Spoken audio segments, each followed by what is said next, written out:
अस्सलाम वालेकुम रहमतुल्लाहि वबरकातुहू। आप देख रहे हैं टॉप 10 विद JNM और मैं हूं गुलाम नबी मदनी। दुनिया भर से आज की 10 बड़ी और इंतहाई अहम खबरें जिन पर आज हम बात कर रहे हैं। नाज़रीन किराम, आज 19 मार्च 2021 है और आज दिन है जुमअतुल मुबारक का। ये टॉप 10 विद JNM का शाम का बुलेटिन है। खबरों का सिलसिला शुरू कर लेते हैं। जो आज की पहली बड़ी खबर है ये पाकिस्तान और इराक के ताल्लुकात के हवाले से है। पाकिस्तान के chairman joint chiefs of staff ने दौरा किया है इराक का। इराक के आला मिलिट्री हुक्काम से और सियासी हुक्काम से मुलाकातें हुई हैं।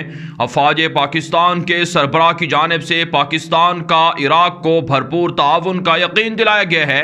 आप जानते हैं इराक के अंदर गुज़श्ता 17 सालों से जंग जारी है और इस जंग की वजह से लाखों इराकी घर से बेघर हुए हैं और इस वक्त भी इराक के अंदर हालात कशीदा बताए जा रहे हैं। अफवाज पाकिस्तान से इराकी हुक्काम ने मदद मांगी है। पाकिस्तान से जदीद नौयत के जंगी जहाज़ और ड्रोन तैयारे और इसी तरह से पाकिस्तान के मिसाइल और टैंक भी इराक ने हासिल करने की यकीन दहानी कराई है। और पाकिस्तानियों के लिए खुशखबरी है कि इराक से पाकिस्तान को आसानी के साथ तेल की पेट्रोल की फराहमी की यकीन दहानी कराई गई है और पाकिस्तान और इराक के दरमियान जदीद नौयत के तिजारती मुआहिदों को आगे बढ़ाने पर भी बातचीत हुई है। अच्छी बात है नाज़रीन, पाकिस्तान उम्मत मुस्लिमा का एक इंतहाई अहम मुल्क इराक है जिसके लिए काम करने के लिए कोशा है और पाकिस्तान की हुकूमत मौजूदा मिलिट्री क़यादत कोशिश कर रही है कि तुर्की के साथ मिलकर इराक के अंदर पाकिस्तान भी अच्छे ताल्लुकात बनाए और इराक के अंदर पाकिस्तान भी इराकी हुकूमत को, इराकी अवाम को सपोर्ट करे। आप जानते हैं तुर्की भी इराक के अंदर अपनी मौजूदगी बढ़ा रहा है। पाकिस्तान भी तुर्की के शाना बशाना इराक के अंदर डेवलपमेंट और इराक के डिफेंस को, इराक के दीगर मसाइल को हल करने के लिए कोशा है। यकीनन इससे भारत को तकलीफ होगी जो इराक से और दीगर खलीजी ममालिक से पेट्रोल आसानी से हासिल करता था और सस्ते दामों ख़रीदता था। अब पाकिस्तान इराक के अंदर अपनी मौजूदगी बढ़ा रहा है, अपना असर व रसूख बढ़ा रहा है। इससे यकीनन खित्ते के अंदर बड़ी तब्दीलियाँ, मुस्बत तब्दीलियाँ सामने आएंगी। पाकिस्तान और इराकी अवाम को अच्छे ताल्लुकात देखने को मिलेंगे। आगे बढ़ने का जो आज की दूसरी बड़ी खबर है ये अफगानिस्तान के मामलात के हवाले से है। नाज़रीन, अमेरिका की जानिब से तालिबान के खिलाफ एक मरतबा फिर बदअहदी का ऐलान किया गया है। अमरीकी ज़राए अबलाग पर ख़बरें नशर हो रही हैं कि अमरीका अफ़गानिस्तान से मुकम्मल फ़ौजें रवां साल 1 मई तक नहीं निकालेगा, बल्कि जो बाइडन की हुकूमत तालिबान से एक्सटेंशन मांग रही है और मज़ीद 6 माह तक अमरीकी और नेटो फ़ौजें अफ़गानिस्तान के अंदर रहेंगी। लेकिन अफ़गान तालिबान ने अमरीका को वार्निंग दी है कि अगर दोहा एग्रीमेंट को वायलेट किया गया तो इसके संगीन नताइज अमरीका को, इत्तेहादियों को भुगतना पड़ेंगे। साथ तालिबान की जानिब से प्रेस कॉन्फ्रेंस में कहा गया है कि हमारी इस्लामी हुकूमत के ख़िलाफ़ रशिया को, अमरीका को, चाइना को और दीगर मुल्कों को मुदाखलत करने का कोई इख्तियार नहीं है। अफ़गानिस्तान के अंदर तालिबान की इमारत इस्लामिया की बहाली के ख़िलाफ़ किसी भी तरह के बयान को हम बर्दाश्त नहीं करेंगे और अफ़गानिस्तान के अंदर इस्लामी निज़ाम हुकूमत के लिए हम 20 साल तक जंग लड़ते रहे हैं, मज़ीद 40 साल भी हम जंग लड़ सकते हैं। इसलिए हमें तैश ना दिलाया जाए, इश्तियाल ना दिलाया जाए और हमारे उसूलों पर कोई भी मुदाखलत ना करे। आप जानते हैं नाज़रीन, गुज़श्ता रोज़ इतला सामने आई थी मास्को, अमरीका, चाइना की जानिब से कि उन्होंने मुश्तरका बयान के अंदर तालिबान की इस्लामी हुकूमत को रिजेक्ट कर दिया है और कहा था कि जमहूरी हुकूमत के ज़रिए से ही तालिबान इक़्तिदार में आ सकते हैं। इसके अलावा नाज़रीन, अफ़गानिस्तान से ख़बरें सामने आ रही हैं कि नंगरहार के अंदर, बल्ख के अंदर और दीगर बड़े सूबों में तालिबान की कार्रवाइयों में 47 काबुल फ़ौजी हलाक हुए हैं, जबकि 11 टैंक भी तालिबान ने तबाह कर दिए हैं और मुतअद्दिद चेक पोस्टों पर अफ़गान तालिबान ने कब्ज़े का दावा भी किया है। इसके अलावा नाज़रीन, रूस के दारुल हुकूमत मास्को के अंदर हिज़्ब इस्लामी के सरबराह गुलबदीन हिकमत यार ने तालिबान क़यादत से मुलाकात की है और अफ़गानिस्तान से गैर मुल्की फ़ौजों के फ़ौरी इनख़ला और पुरअमन सियासी इत्तिहाद और सियासी हुकूमत के लिए जो गौर फ़िक्र है उसके लिए हामी भरी है और तालिबान की हिमायत का भी यकीन दिलाया गया है और इंटर्म अबूरी हुकूमत के सेटअप के लिए भी अमरीका और इत्तिहादियों पर गुलबदीन हिकमत यार की जानिब से प्रेशर बढ़ाने की यकीन दहानी कराई गई है। आगे बढ़ने का जो आज की तीसरी बड़ी खबर है ये मकबूजा कश्मीर से है। नाज़रीन, एक ताज़ा रिपोर्ट में इंकशाफ हुआ है कि साल 2020 के अंदर 300 کے لگ بھگ کشمیریوں کو شہید کیا گیا ہے بھارتی فورسز کی جانب سے، جس کا مطلب یہ ہے کہ روزانہ کی بنیاد پر کوئی نہ کوئی کشمیری شہید ہوتا رہا ہے۔ لیکن اصل کام اس کے علاوہ جو اعداد و شمار ہیں وہ کہیں زیادہ ہیں، 250 یا 300 سے زائد نہیں بلکہ 700 یا 1000 کے قریب کشمیریوں کو شہید کیا گیا ہے، جن کو ریکارڈ میں نہیں رکھا گیا ہے، اور ہزاروں کی تعداد میں لوگ جیلوں کے اندر موجود ہیں۔ صاف ستھرا کام، بھارتی فوج مقبوضہ کشمیر کے اندر خودکشیاں کر رہی ہے۔ ایک اور بھارتی فوجی نے خود کو گولی مار کر خودکشی کی ہے۔ رواں سال اب تک کے 2.5-3 ماہ کے اندر تقریباً 30 کے لگ بھگ بھارتی فوجی خودکشیاں کر چکے ہیں۔ آگے بڑھنے سے جو آج کی چوتھی بڑی خبر ہے یہ بھارت سے ہے۔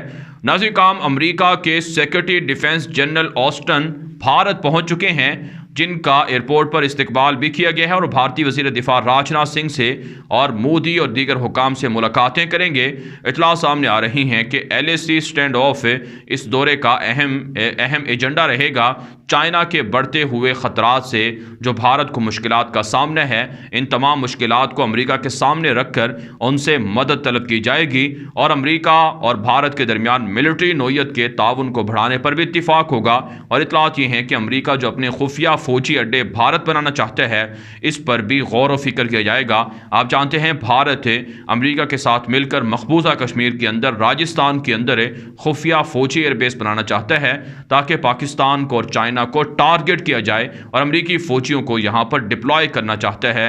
لیکن پاکستان کے افواج اس کے لیے تیار ہیں، کسی بھی وقت یہ کارروائی ہو سکتی ہے، اور کسی بھی وقت اگر امریکی فوجیں یہاں پر آئیں گی، اسرائیلی فوجیں آئیں گی، تو ان کے خلاف بھرپور طریقے سے رد عمل ملے گا۔ آگے بڑھنے کا جو آج کی 5ویں بڑی خبر ہے یہ بنگلہ دیش اور بھارت کے تعلقات کے حوالے سے ہے۔ ناظرین کام، ایک تازہ رپورٹ میں انکشاف ہوا آگے بڑھنے کا جو آج کی 5ویں بڑی خبر ہے یہ بنگلہ دیش اور بھارت کے تعلقات کے حوالے سے ہے۔ ایک تازہ رپورٹ سامنے آ رہی ہے جسے اناضول ایجنسی نے بھی نشر کیا ہے کہ بنگلہ دیش کے اندر مودی کے متوقع دورے کے خلاف شدید غم و غصہ پایا جا رہا ہے، کیونکہ بنگلہ دیش کے شہریوں کو روزانہ کی بنیاد پر بھارت کے بارڈر کے سیکیورٹی اہلکار گولیاں مار کر شہید کر رہے ہیں۔ بنگالیوں کو سمگلر قرار دے کر انہیں گرفتار کیا جا رہا ہے۔ رواں سال اب تک تقریباً 20 کے قریب بنگلہ دیش کے شہریوں کو گولیاں مار کر قتل کیا جا چکا ہے، اور اس پر مودی حکومت کی جانب سے کسی بھی طرح کی ندامت کا اظہار بھی نہیں کیا گیا ہے۔ اسی وجہ سے مودی کے پتلے جلائے جا رہے ہیں، اور 25 اور 26 مارچ کو مودی کا جو دورہ بنگلہ دیش ہے اس کو ناکام یا رکوانے کے لیے بنگلہ دیش کے اندر بڑے پیمانے پر احتجاج ہو رہا ہے، اور حکومت سے مطالبہ کیا جا رہا ہے کہ مودی کو، بھارت کے وزیر اعظم کو، جو دہشت گرد ہے، بنگالیوں کا قاتل ہے، اسے بنگلہ دیش نہ آنے دیا جائے۔ آگے بڑھنے کا جو آج کی 6ٹھی بڑی خبر ہے یہ ترکی سے ہے۔ ناظرین کام، ترکی کے اندر آج ایک اور بدامنی کی کوشش کو ناکام بنا دیا گیا ہے، سازش کو ناکام بنا دیا گیا ہے۔ PKK نامی دہشت گرد تنظیم کے متعدد کارکن گرفتار کر لیے گئے ہیں، جو انقرہ اور استنبول کے اندر دھماکے کروانے کی کارروائیاں کر رہے تھے۔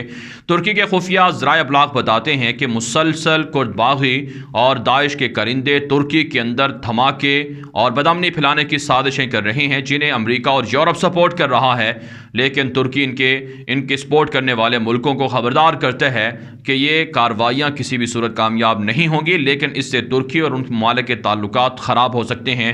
ساتھ ساتھ ناظرین کام، آج طیب اردگان کی جانب سے امریکہ پر شدید تنقید کی گئی ہے کہ امریکہ ترکی اور روس کے تعلقات میں مداخلت نہ کرے۔ رشیا سے S-400 میزائل سسٹم ترکی خریدے گا، اور جو بائیڈن نے جو پیوٹن کو کلر کہا ہے، قاتل کہا ہے، اس پر طیب اردگان نے کہا ہے کہ جو بائیڈن کے لیے یہ مناسب نہیں کہ کسی ملک کے صدر کو قاتل کہا جائے۔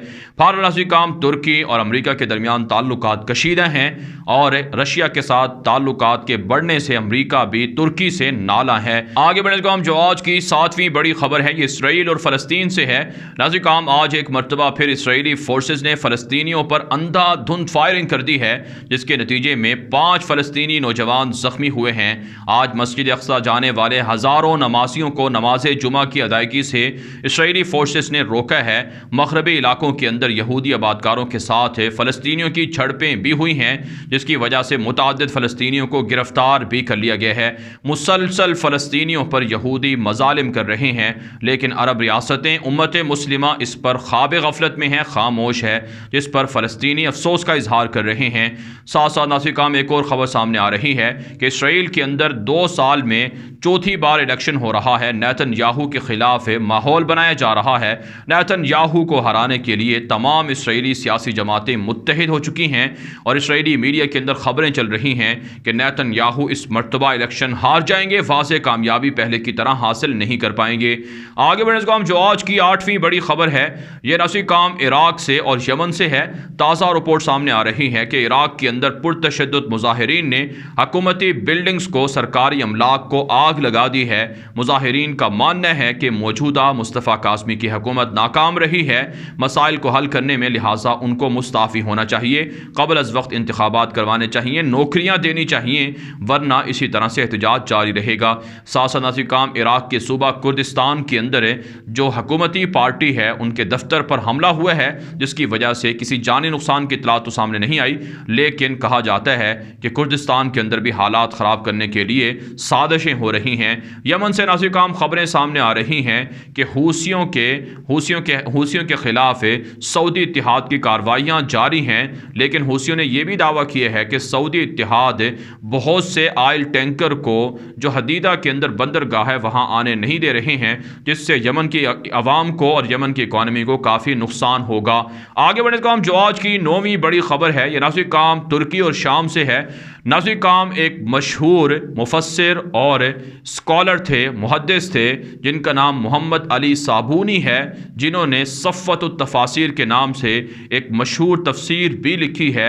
ये शाम से ताल्लुक़ रखते थे और इनकी 91 साल उम्र थी। ये आज तुर्की के अंदर वफ़ात पा चुके हैं। तुर्की की न्यूज़ एजेंसी अनाज़ोल के मुताबिक ये गुज़श्ता कई सालों से तुर्की के अंदर मुकीम थे। शाम के अंदर जो हालात ख़राब हुए उसके बाद ये तुर्की में पनाह लेने पर मजबूर हुए। हलब के अंदर ये पैदा हुए थे और इन्होंने जामिया अज़हर से पढ़ा था। 57 किताबें इन्होंने लिखी हैं और दुनिया भर के अंदर इस्लामी तालीमात की खिदमत के लिए इनका बड़ा नाम रहा है। बशार अल असद की दरिंदगी के खिलाफ ये एलानिया आवाज़ें उठाते रहे हैं। जहाँ कहीं उम्मत मुस्लिमा पर मज़ालिम हुए, इन्होंने खुलकर उस पर आवाज़ उठाई है।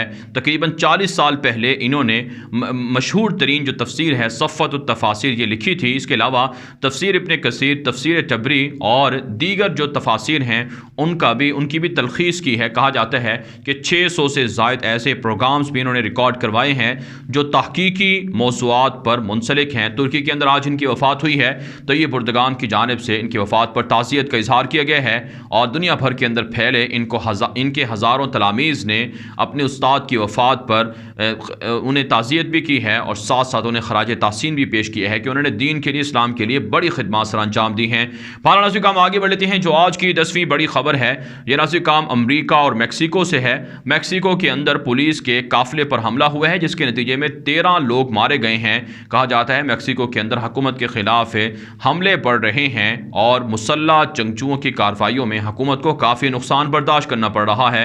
साथ साथ नाज़रीन काम गूगल की जानिब से खबर सामने आई है कि अमरीका के अंदर $7 अरब गूगल इन्वेस्टमेंट करने जा रहा है, जिससे हज़ारों नौकरियां अमरीकियों को मिलेंगी। आप जानते हैं अमरीका के अंदर मुसलसल बेरोज़गारी में इजाफा हो रहा है। तकरीबन 7.5 लाख से ज़ायद लोग अब भी बेरोज़गार हैं, जिनकी नौकरियां कोरोना वबा की वजह से गई हैं। फारनाज़रीन काम दुनिया भर से थी आज की 10 बड़ी खबरें। इन खबरों के हवाले से आपकी क्या राय है? अपनी राय कॉमेंट के जरिए से ज़रूर हम तक पहुँचाएँ। मज़ीद खबरों के लिए आप हमारे ट्विटर अकाउंट दुनिया मेरे आगे ग़ुलाम नबी मदनी और हमारे नए फेसबुक पेज ग़ुलाम नबी मदनी को फॉलो कर लें। आज के लिए इतना ही, इजाज़त दीजिए। अल्लाह हाफ़िज़।